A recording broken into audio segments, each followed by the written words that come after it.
Hello everyone, welcome to episode 5 on Mise-en-Scène. This is one of those topic areas that traditionally my students of film studies have wanted to not come up for questions, or more particularly they really didn't want aesthetics to come up because they felt that it was too intimidatingly broad an umbrella term. Mise-en-Scène can be a little bit similar, but let's dig into that in the next slide. As ever, please hit like, please subscribe, please hit the notification bell for forthcoming episodes.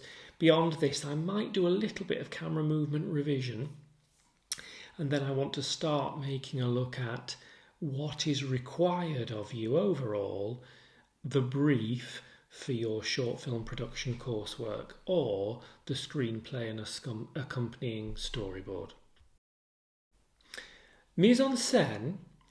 Note please, it is not mise-en-scene, please note the grave accent above the E, refers to all of the elements that comprise a single shot, i.e. everything within the frame. That includes, but isn't limited to, the actors, setting, props, costumes, hair, makeup, and lighting. I have seen students get a bit worried about writing about something and whether it constitutes mise-en-scène. I've seen teachers get concerned about what an examiner will award on this. If you are talking about lighting, you are talking about an aspect of mise-en-scène. If you are talking about performance to some extent, that's an actor. That is everything within the frame. Don't panic about what constitutes mise-en-scène. Mise-en-scène, what's within the frame, may establish our setting. Here, an opium pipe displaying where we are. A story set in Vietnam. Here's a film that did a hell of a lot for the tourism industry in the state of Montana, The Horse Whisperer. Very much centres around long sweeping, panning aerial helicopter shots of riding horses through the prairie land. Mise-en-scène establishing setting. Yeah. Want to pick it up a little? Yeah. Okay.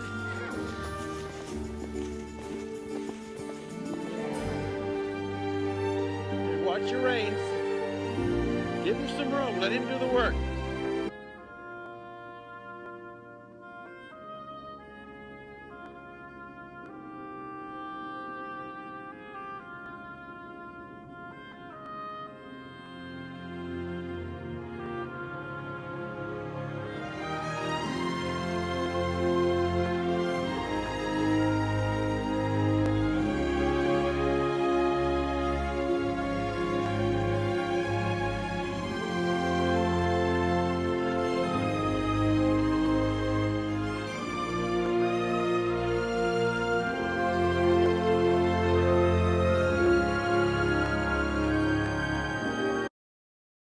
In a chaotic, fast-paced edit, the opening of City of God, through its mise-en-scène, establishes the favelas, establishes samba music, sharpening knives, butchering a chicken, hoping to have some sort of a party, and at the same time gunshots, poverty, violence.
A galinha fugiu.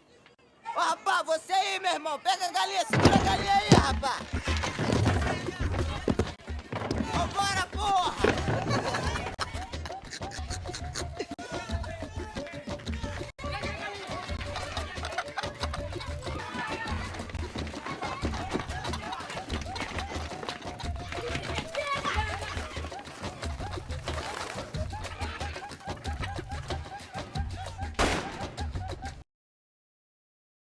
The opening credits of 2003's The Italian Job use mise-en-scène in two simultaneous ways. First, our cultural knowledge establishes that we are in the setting of Venice. Secondly, the maps and the scrawlings on them about guards and changeover of binmen at certain times tells us that these are the props of characters who are going to be carrying off some sort of heist or robbery.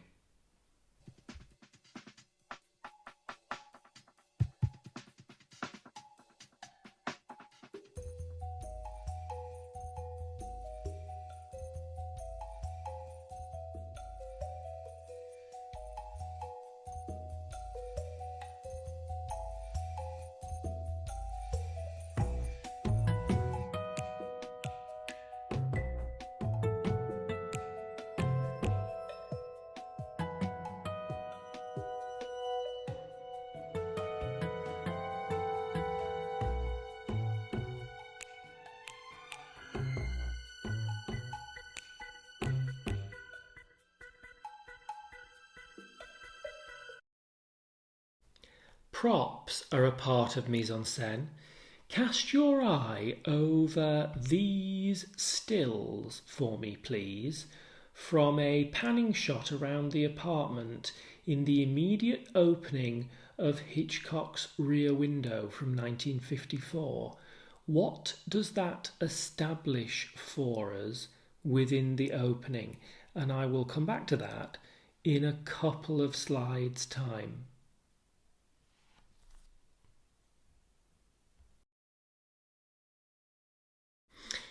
We will look at the concept of the male gaze when we come to looking at La La Land and gender perspectives. Here in Rear Window, that is something that thematically crops up because of the plot of the story. Jimmy Stewart's character is a photographer who, after an accident, is trapped in his apartment and is having to entertain himself by looking at all of the neighbours through the window with his perhaps phallic telephoto lens.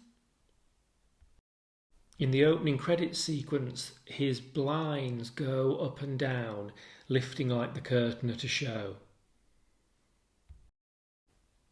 So it's through the mise-en-scène, the composition of set and props within frame, that we start to gain an initial unspoken impression of our character, perhaps as some sort of voyeur, a peeping Tom. It has sexual connotations, which are different from the common observations that Jeffries is actually making through idleness, even if we do draw parallels between the telephoto lens and the phallus.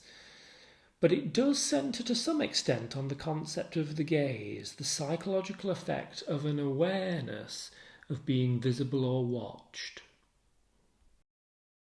So I'm looking in this mise-en-scène episode to chiefly use stills rather than clips, because I think it's a useful way to do it. So I'm not going to actually show you the opening sequence.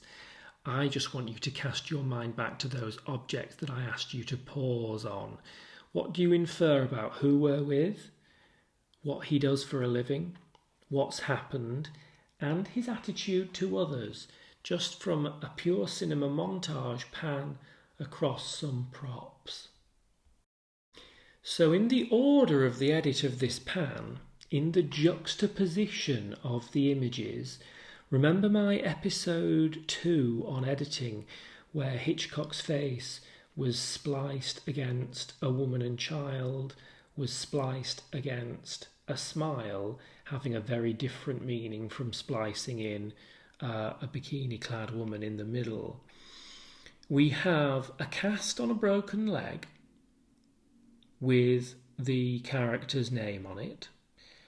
a broken camera, wreckage flying through the air in a photograph, some sort of significant blast. Is it warfare? Is it atomic? Another camera and flash gun, and a negative of a woman. What do we infer within this mise-en-scène through these props?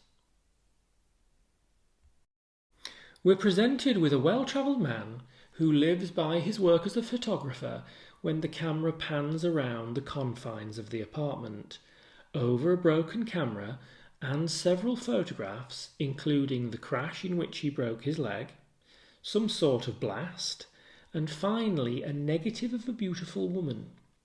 This actually is a significant motif concerning Jeffrey's anxieties about Lisa, or indeed relationships in general.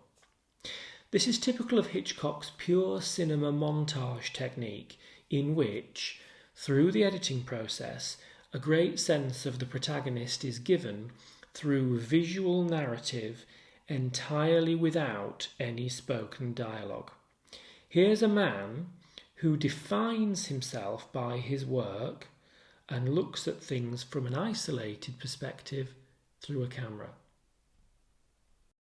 Rear Window is a film in which unconventional narrative perspective is crucial to the effect Hitchcock creates.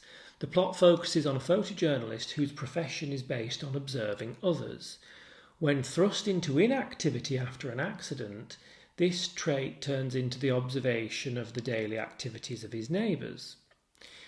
With Hitchcock opting to go against technical conventions, usually cinema uses a 35mm frame, and using a 50mm lens, which mimics the human field of vision, we, the cinema audience, parallel Jeffrey's point of view, seeing, hearing and experiencing only what he does. Stuart's character seems to choose to focus his attentions upon goings-ons outside his life in order to not think about his own personal issues. Jeffries is searching for entertainment in the windows opposite his apartment. Our frustrations and curiosities mimic those of Jeffries as ambient noise drowns out the silent film opposite.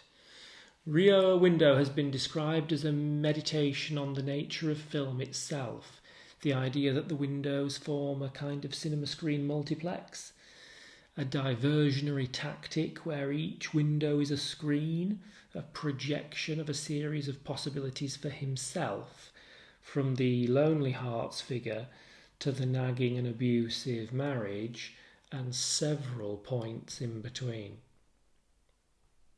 When Lisa, played by the divine Grace Kelly, first enters the apartment, an ominous shadow is cast on Stuart's face on the top left there. When he wakes up, Kelly's introduction is a highly theatrical one. She pirouettes around the apartment, switching on each lamp, reading from top to bottom. Lisa, click on a lamp. Pirouette, click on a lamp. Carol, pirouette, click on a lamp. Fremont. The star, as part of the auteur trait of Hitchcock, using similar actresses or the same actress again and again in just the way that he repeatedly uses Jimmy Stewart. We're in the confines of one apartment for the entire running of the film, which makes it sound terribly boring. It's a very similar premise to Hitchcock's other film, Rope, also starring Jimmy Stewart. Here, his facial expression shows anxiety and fear for the safety of Lisa, giving a sense of his impotence of being unable to help. The actors are part of mise-en-scène, and we are grasping at the same frustration that he is. When he's trapped alone in the apartment and he can hear the footsteps of Thorwald, the killer, coming up the stairs, the camera's set down next to a sandwich and a glass of milk, and Jeffrey's camera, and what he experiences through it is his sustenance. It's later that equipment, the flashbulbs, that are Geoffrey's only means of defence against Thorwald, weaponry that proves quite inadequate, and the exposure, the lighting, becomes part of the mise-en-scène and part of defence and fear of vulnerability. The cinema audience parallel the visual perspective of L.B. Jeffries. We should be careful to add, though, that there are a few key moments in which Hitchcock takes the audience into his confidence ahead of Stewart, making us complicit in what's going on, and that's his recipe for suspense. A few seconds in which we see Thorwald leave with a woman whilst Jeffries is sleeping set the tension for the duration of the film, setting us up to feel that Jeffries' insistent theorising could in fact be wrong. Yet the confrontation at the end, despite Jeffries' defencelessness, is a kind of victory. His conclusion being proven was a kind of vindication. Colour is an important part of mise-en-scène. Here is Anthony Hopkins in Julie Taymor's Titus. The shift in colour palettes across La La Land is something that some critics have made a lot of in terms of political and ideological interpretations of the film. That's something that we will come to look at as we look at our core American study area when we come to that, although perhaps not something that I'm altogether buying as an interpretation rather than something that is an aesthetic joy.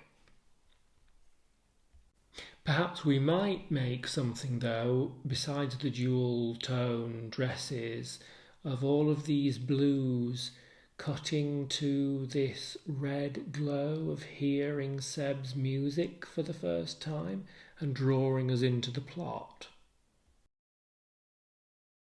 A lot of Chazelle's use of colour is an homage to classic Hollywood musicals. Perhaps that red is a compromise and an intimacy between them.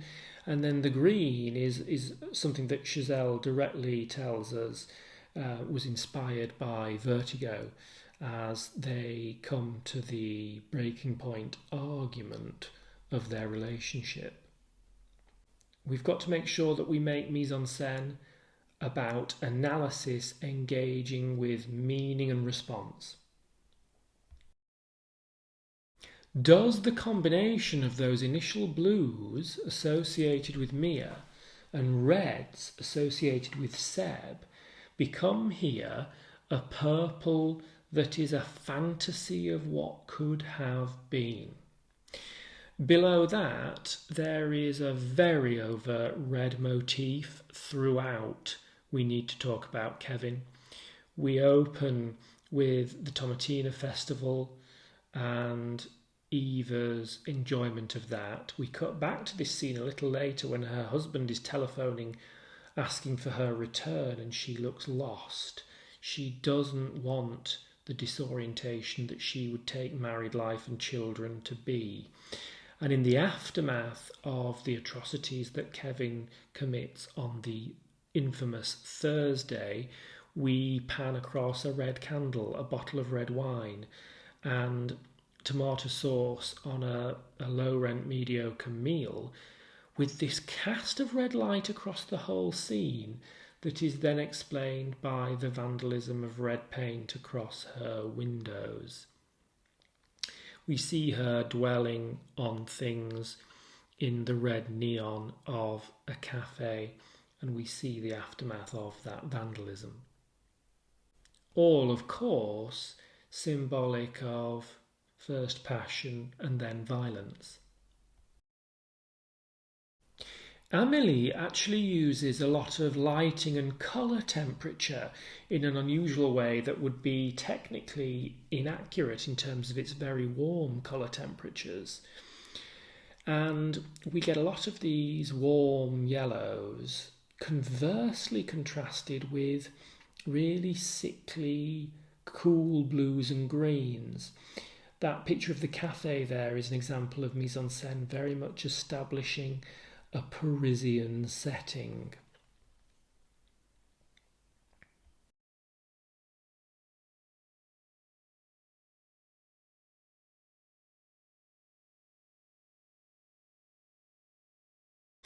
In a similar but very different way, in Florian Henkel von Donnersmarck's Das Leben der anderen, The Lives of Others, we get a contrast of colours between the cool, insipid greys of the GDR Stasi officer versus the warm ochres of the artists who emotionally connect.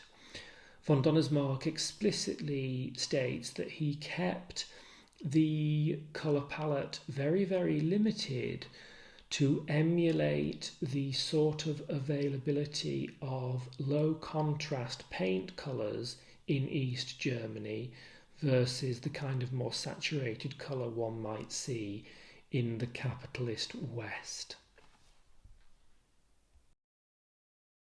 In the same film, we've got this contrast between the voyeur, the person who is watching and spying on them, surveilling them in cool greys, versus the warm ochres. But mise-en-scène is also about acting and posture. As Weisler, the Stasi officer, comes to emotionally sympathise and fantasise about such a thing, his bodily posture totally mirrors that of the people that he's listening into in their apartment. In a similar way, just as Weisler had to quickly hide when he started to intervene in Sebastian Koch's life, we get the same mirror image and composition of him hiding in that way to not be seen by his girlfriend Christa when he's been manipulated into witnessing that she's having an affair. And, perhaps unrealistic as it may seem, Weisler pencils out his manipulation of these people like a theatrical set in the attic above. So, props, actors, lighting, colour, props, costume, makeup can all constitute mise-en-scène. It may establish setting or many other things. If that's been of use to you, please hit like, please subscribe, and stay tuned to the notification bell for forthcoming episodes on the short films coursework itself now, because we're ready for that. Thanks, see you again soon.